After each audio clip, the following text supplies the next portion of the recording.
वाव वाले एनर्जी में आप रहने लग जाओगे।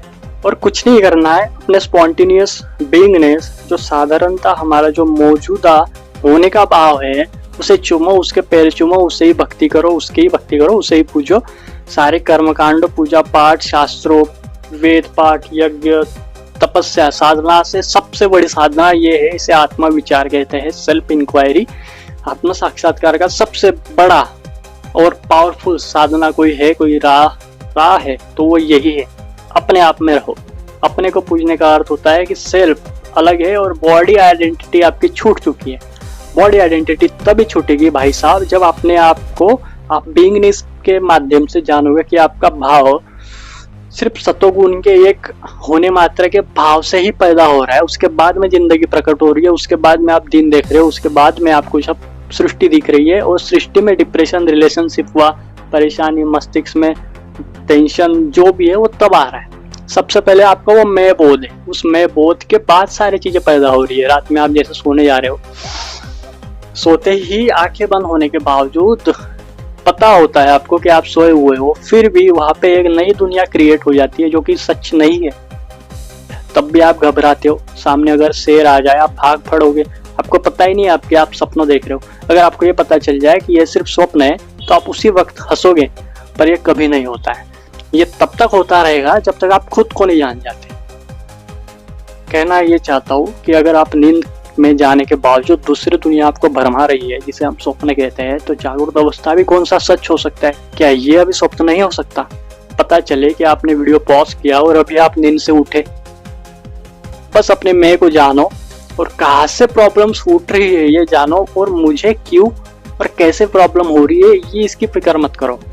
अवचेतन मन की एक विधि है, इसको आप दो मुहूर्तों में ट्राई कर सकते हो। रात में सोते वक्त, नींद में जाते वक्त मन जो है, मन की जो अवस्था होती है, मन की जो स्टेट है वो नीचे गिर पड़ती है और अवचेतन मन अधिक मात्रा में जागरूक होता है। तब आप अगर नींद में जाते जाते उसी सूत्र का बार बार रिपीटेशन करो तो अवचेतन मन उसको जल्दी पकड़ लेगा। सुबह उठते ही, आंखें खुलते ही मन की स्टेट कम ही होती है, अवचेतन थोड़ा सा अधिक जागरूक होता है।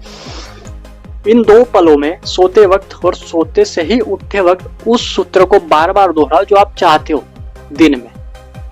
अब भी दोहराना क्या है, ऐसा समझो कि एक लड़की है, उसको रास्ते से जाते जाते किसी व्यक्ति ने, जिसका भाव तमोगुणी था या फिर रजोगुणी था, सीधे से बात से असुरी प्रवृत्ति जिसका भाव था उस व्यक्ति का, उसने उस लड़के को देखे उस पर क्रूर दृष्टि डाली। फिर कुछ दिनों बाद बगैर समझाए, बगैर बात करे, लड़की के अवचेतन मन तक को दिक्कत होने लग गई। मन मतलब वो लड़की के जो अवचेतन मन की शक्ति पैटर्न्स थे वो इस लड़के की शक्ति पैटर्न से एक हो गए, बगैर बोले, बगैर समझाए। सूक्ष्म वाइब्रेशन से उसने लड़की के अवचेतन मन तक को प्रभावित कर लिया। अभी इसमें लड़की की तो कोई गलती थी ही नहीं। अभी लड़की क्या करे कि लड़का उसके मन से टूट भी जाए और लड़का अपने सही जगह पे हो, उसके साथ गलत भी ना हो, और लड़की अपनी स्वतंत्र हो जाए। तो सुनो उसने क्या कहना है, सुबह उठते ही और रात में सोते ही उस लड़के का नाम लेकर कि उस तक जल्दी शक्ति पैटर्न पहुंचे, अपने काम करने लग जाए। मैं इस नमूने को आज से आजाद करती हूँ अपने से। वो अपने सही जगह पर स्वतंत्र मौजूद है और मैं भी उससे स्वतंत्र अपनी जगह पर सही हूँ। आज से ये मुझसे आजाद होता है और मैं इसे आजाद कर रही हूँ। हे मन, मैं तुम्हें आदेश देती हूँ कि यह सच हो जाए, बस इतना सा करना है।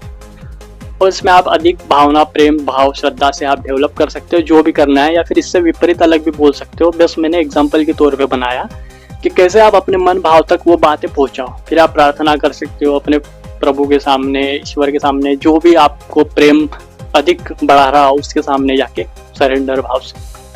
और सबसे ज्यादा गौर करने लायक बात ये है कि हमारा 90% जीवन अवचेतन मन से ही कंट्रोल हो रहा है। अगर 10% वो कंट्रोल करता था तो ठीक है, प्रमाद से हम छोड़ भी सकते थे कि चलो छोड़ दे। 90% कोई व्यक्ति हमारे पूरे दिन को कंट्रोल कर रहा है और आप बस एक टैक्सी में बैठे हुए ड्राइवर को देखे जा रहे हो और आपको पता ही नहीं कि रास्ता में क्या आने वाला है और फिर रास्ता किधर हमें ले जा रहा है। तो फिर सीधी सी बात है, गौर करने लायक बात है कि नींद में हो, बड़े नींद में हो।